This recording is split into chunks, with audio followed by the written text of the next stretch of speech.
Okay, yung ating pag-uusapan ngayong araw na to ay tungkol sa pwede bang mag-apply sa abroad kung ikaw ay may history ng PPD o pulmonary tuberculosis at yung may mga opera. Pwede pa bang makarating ng ibang bansa ang may naging sakit na TB at naoperahan? Okay, so kung interesado kayo malaman kung pwede pa bang makapunta kahit na kayo ay nagkaroon ng sakit na TB at naoperahan, para sa inyo ang video na to. Kaya sana kung interesado kayo at gusto nyo malaman, pwede nyo panoorin ito at tapusin ang video na to dahil para sa inyo to. Okay, thank you.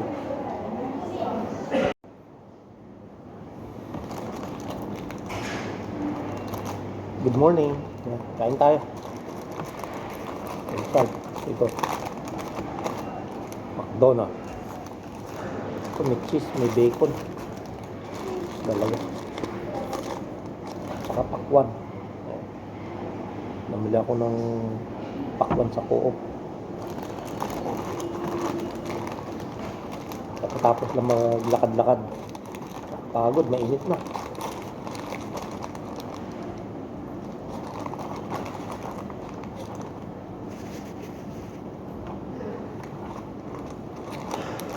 Kain muna pagkatapos maglakad-lakad.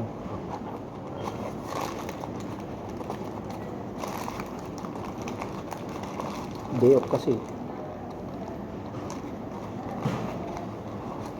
Lakad-lakad pag may time.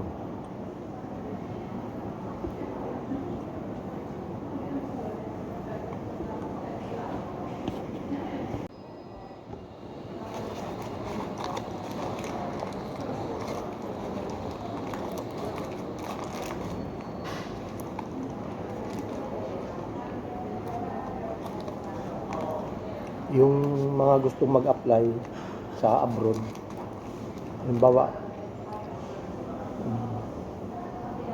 meron kayong opera, yung opera sa kamay katulad ko, ayun, saka sa tenga, basta magaling na, hindi malala, okay lang yun. Try nyo pa rin mag-apply. Yung mga dating may sakit sa pulmonary, basta matagal na magaling, try nyo rin mag-apply. Kasi sayang yung pagkakataon. Kukuha lang naman kayo ng ano yun ng pulmonary clearance. Ang ginawa ko noon bago ko nag-a-apply, pumupunta muna ako sa mga clinic, nagpapa-x-ray ako. Pagka okay naman yung x-ray, ayun, tuloy ko mag-apply. Sa Korea kasi may sputum test, yung plema, kaya ganun. Kasi ayaw nila yung mga nakakahawang sakit katulad ng TB, hepatitis, tapos ano pa ba, yung STD o yung tulo. Yan, usapang tulo na. Nasa Korea kami, ganyan. Nasa Korea na, napauwi pa dahil pagdating kasi sa Korea, may medical sa train, di ba, sa airport. Pagdating namin, dadaling kami sa training center. Pagdating doon, may medical.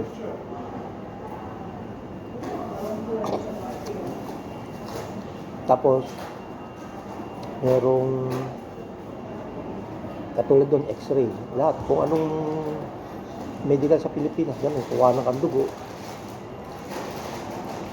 timbang, sa mata, sa ngipin. Pero may higpit dun yung mga nakakahawang sakit. Kaya iwasan nyo lang yung magkaroon ng ganun. Pero kung magaling na,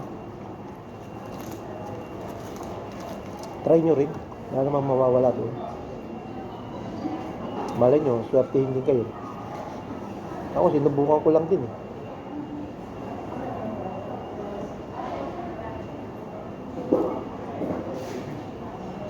Basta basta hindi na siya active.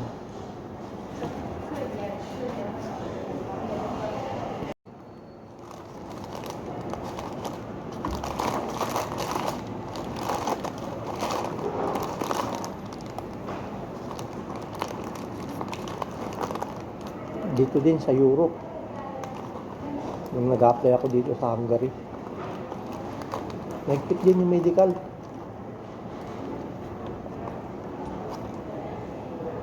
Kaya ang ginawa ko noon, bago ko nagpa-medical, nagpakuha muna ako ng CBC, yung complete blood count. Tapos HEPA test. Ano pa ba yung X-ray, yan. Importante kasi yung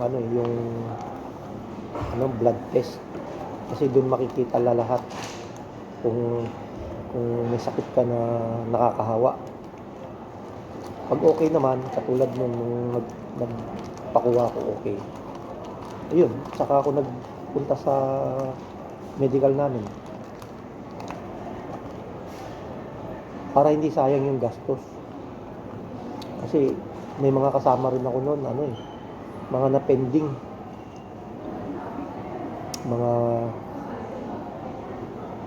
Mga may sakit sila.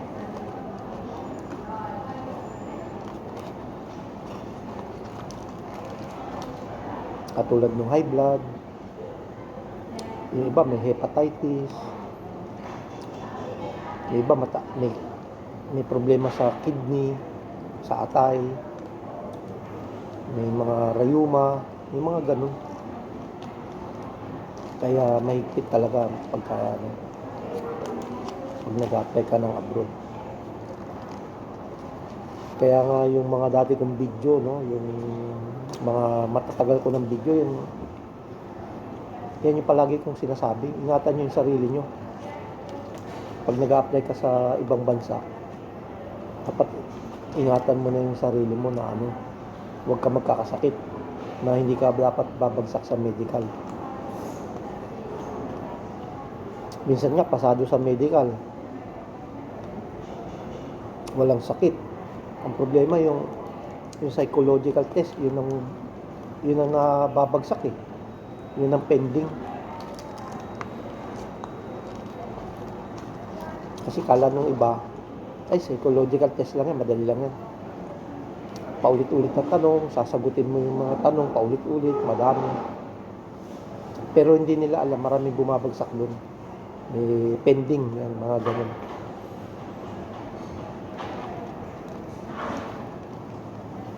Kaya ingatan nyo na huwag kayo magkakasakit. Pero pwede pa mag-apply kung ikaw ay nagkasakit sa pulmonary TB. Basta magaling na matagal ng hindi active at magaling ng matagal ng magaling.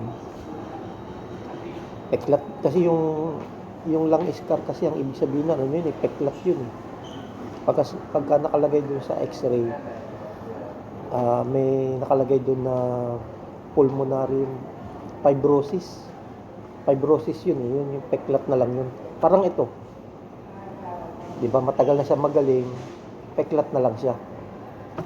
Ganun din sa baga.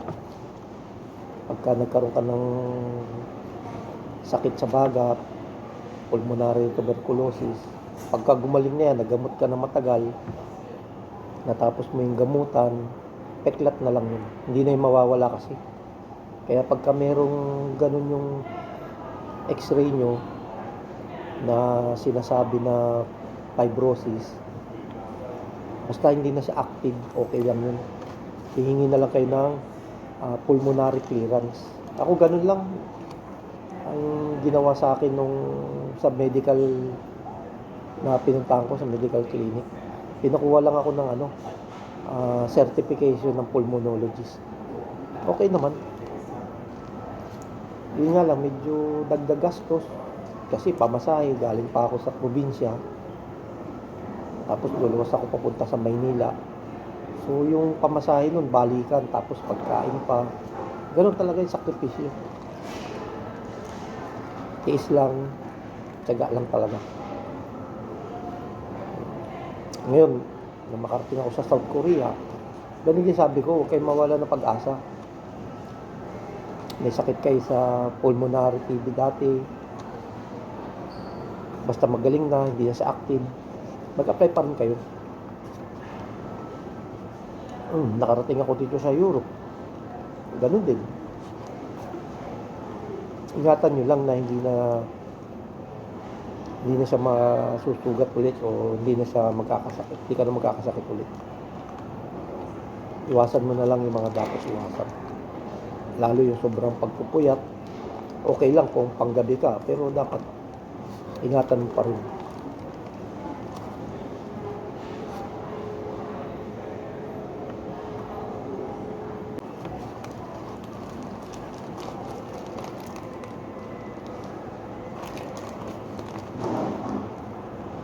Alam nyo yung tungkol sa sakit na hepatitis. Kasi karamihan nun, bisa naranasan ko na mga kasama ko na nagpa-medical noon. Kasi yung mga kasama ko nagpa-medical noon, may mga ganun eh. May mga findings sila na hepatitis, yung sakit. Kasi ang kwento nila noon, sabi nila sa akin na habang nag-a-apply pa lang kami noon, papunta kami sa Korea. Alam niyo naman sa South Korea, mahigpit yung medical dyan eh. Ayaw nila yung ganyan, yung mga nakakahawang sakit, lalo yung hepatitis. Madalas silang kumakain sa mga yung tusok-tusok, yung street foods, yan. Yung mga mamantika na sila, napuruan sila roon. Yun ang kwento nila. Kasi, di ba pag nagiinuman, yung baso, tagay-tagay, pasa-pasa. Yun, ganun, isa pa yun. Tapos yung tinidor o yung kutsara, halimbawa, nagiinuman, sinubo nung isa, tapos ikaw, pasa-pasa, lahat ba gumagamit yung mga ganun. Kaya ang noon, sa amin nung nag-apply kami sa Korea noon, ang panawagan lagi namin, iwasan nyo muna yung mga street food kapag nag-apply na kayo sa South Korea. Kung hindi nyo naman maiwasan, pwede naman kayong magluto na lang sa inyo. Kumbaga kayo na lang ang gagawa ng sauce o kayo na lang magpiprito nung gusto nyong mga pagkain, kayo na lang magluluto. Basta mag-ingat lang kayo nun. Kasi ganun talaga yung karamihan ng mga bumagsak nun sa medical. Tapos yan, hepatitis, yung sa x-ray, yan yung mga 1 and 2 na sakit nun, karamihan. Sabi nila sa akin yan, ang selan mo naman. Ganun talaga. Pagka nag-a-apply ka na sa abroad, kailangan maging maselan ka. Kasi hindi pwedeng magiging okay lang ang lahat na mo, kasi sayang yung panahon, sayang yung pagkakataon. Lalo na ako noon, sabi ko, nag-apply ako sa Korea, 38 years old ko na. Buti nakapasa pa ako noon. Kasi hanggang 38 years old lang yun eh. Ito naman dito sa Europe, ganun din. Hanggang 45 lang yung tinatanggap nila nun. Buti naman nakapasok pa ako nun. Yun yung unang punta ko dito sa Europe. 45 years old ako nun. Yung pangalawang punta ko, 48 na ako nun eh. Ngayon, kaya sabi ko, hanggat kayo mga bata pa, huwag nyo sayangin yung pagkakataon.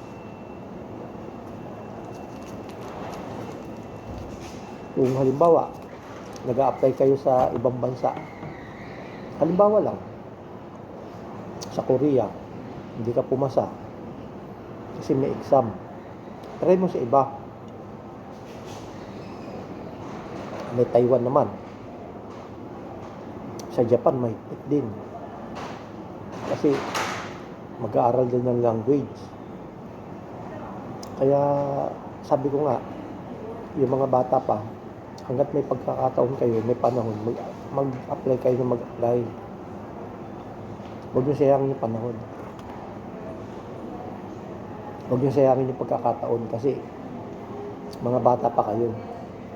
Ako noon, nag-apply ako noon, wala man tumatanggap sa akin. Apply ako Saudi na apply ko. Cleaner, yan, nag-apply ako cleaner. Hindi naman ako tinanggap. Kasi, bawal kasi sa Saudi yung sa Middle East, yung may peklat sa baga. O ayaw nila yung ganun. 2 beses ako nag-apply dyan. Parehas akong na-pending, bagsak sa medical dahil sa pulmonary fibrosis.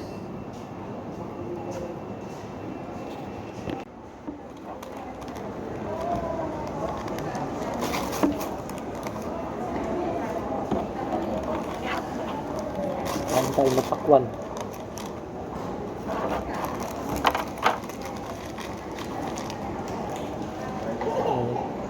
Laki ng pakwan.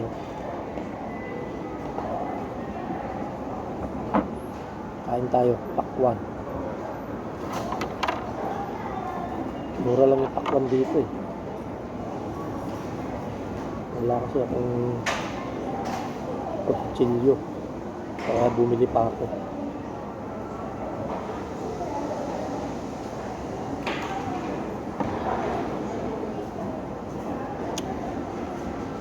Tamis.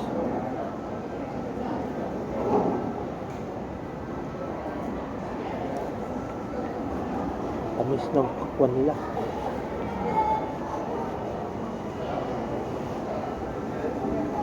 Pagod ako maglakad. Grabe ang init pa.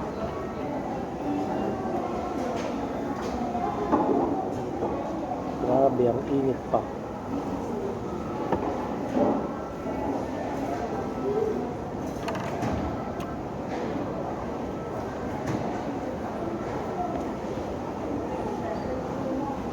Tubig oh.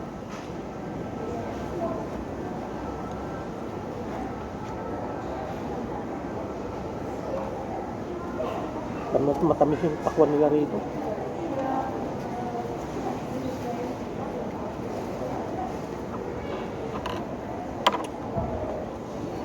Sarap.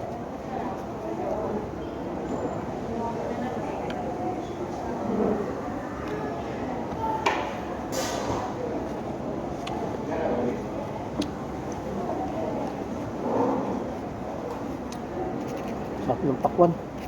Matamis.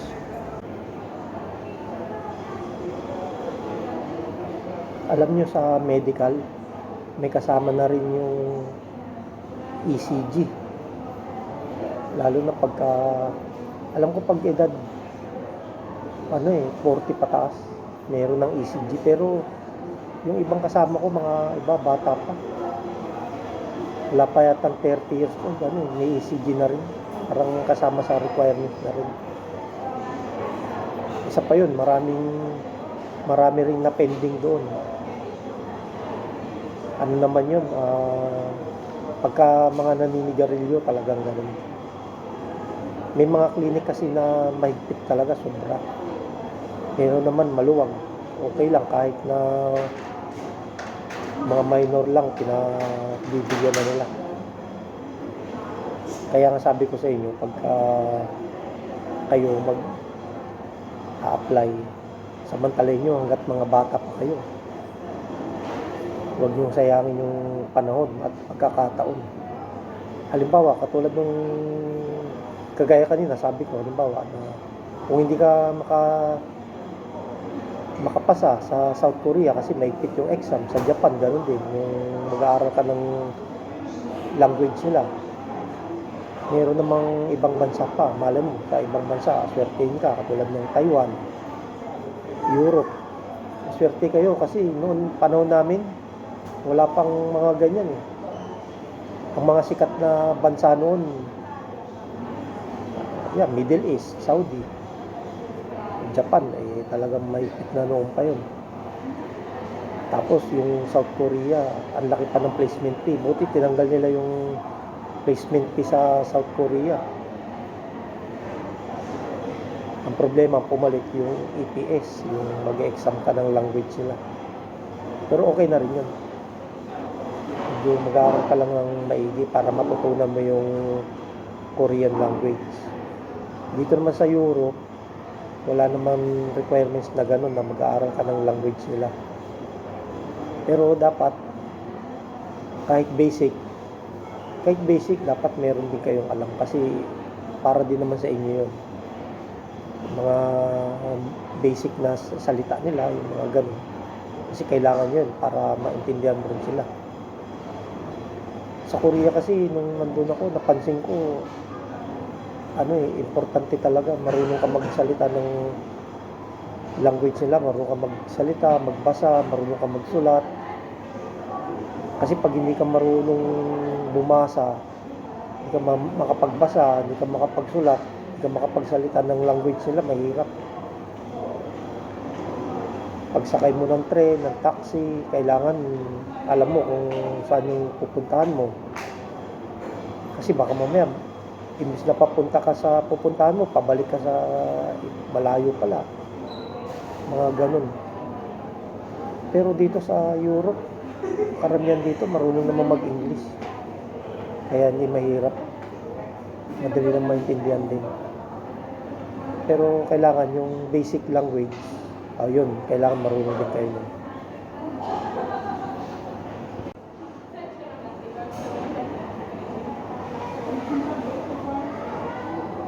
Alam niyo sa South Korea noon, dati kasi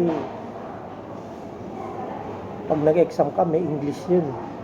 May translation ng English. Pero ngayon wala na. Pinahigpit na nila. Tapos yung skill test kasama na.